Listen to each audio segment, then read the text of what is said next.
The film you're about to see explains how a human being is created and which stages he goes through to come into existence. This film is about you.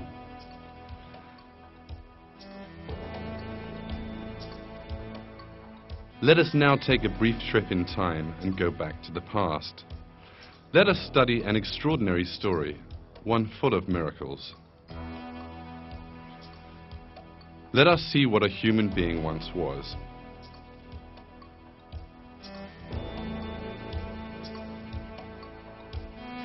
A single cell in the mother's womb. A helpless thing in need of protection, smaller than a grain of salt. You too once consisted of this single cell, just like everybody else in the world.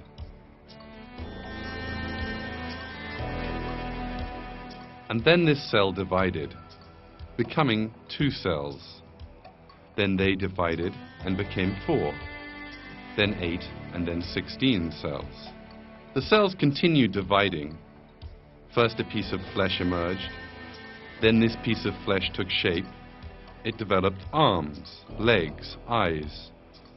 It grew 100 billion times larger than the initial cell and 6 billion times heavier.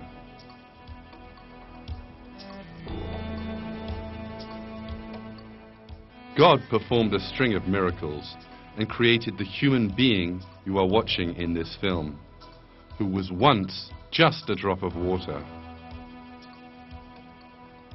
He revealed to man how he created him in the Quran in these words.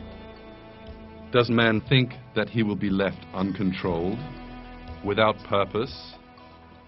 Was he not once a drop of ejected semen? Then he became a clot. So he created and fashioned him and made him into 2 sexes, male and female. Is he who does this not able to bring the dead to life?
Wrapped up in our daily lives, we are most of the time unaware of the one most important miracle taking place before our very eyes.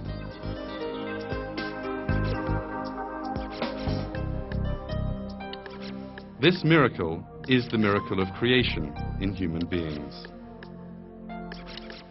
The first miracle of creation begins in a woman's body, in the organ called the ovary, with the maturing of a single egg cell.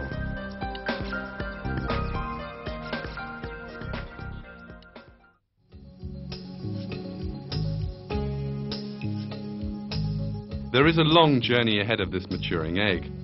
It will first enter the organ known as the fallopian tube, then travel through this for a long distance and finally reach the mother's womb.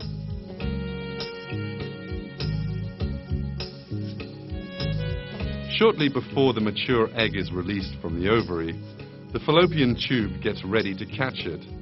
With sensitive movements, it tries to locate this egg cell on top of the ovary. As a result of this search, the fallopian tube finds the maturing egg and pulls it into itself, and the egg's journey has begun at last.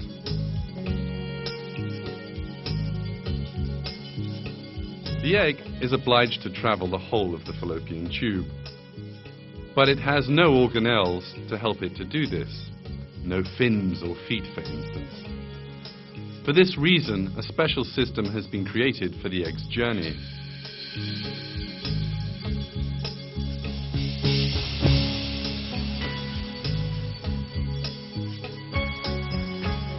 Billions of cells on the inner surface of the fallopian tube have been charged with ensuring the egg reaches the womb.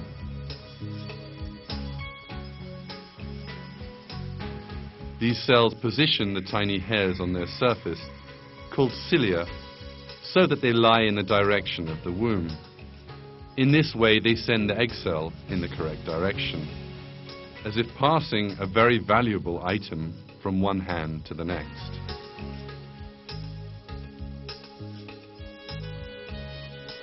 Consider this for a moment. These tiny hairs are part of a highly intelligent plan and have been situated just where they need to be in just the shape they need to be. All of them together, they perform a carrying motion in a unified direction.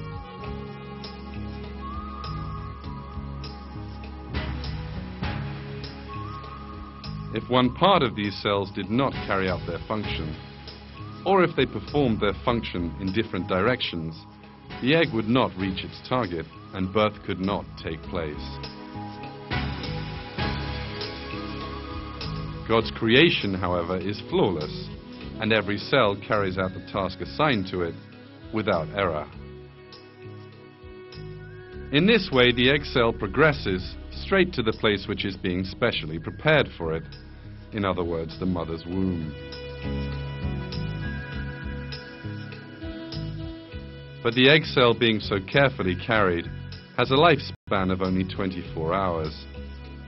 If it is not fertilized within this time, it will die. It needs a vital material in order to be fertilized: the sperm, which will come from the male body.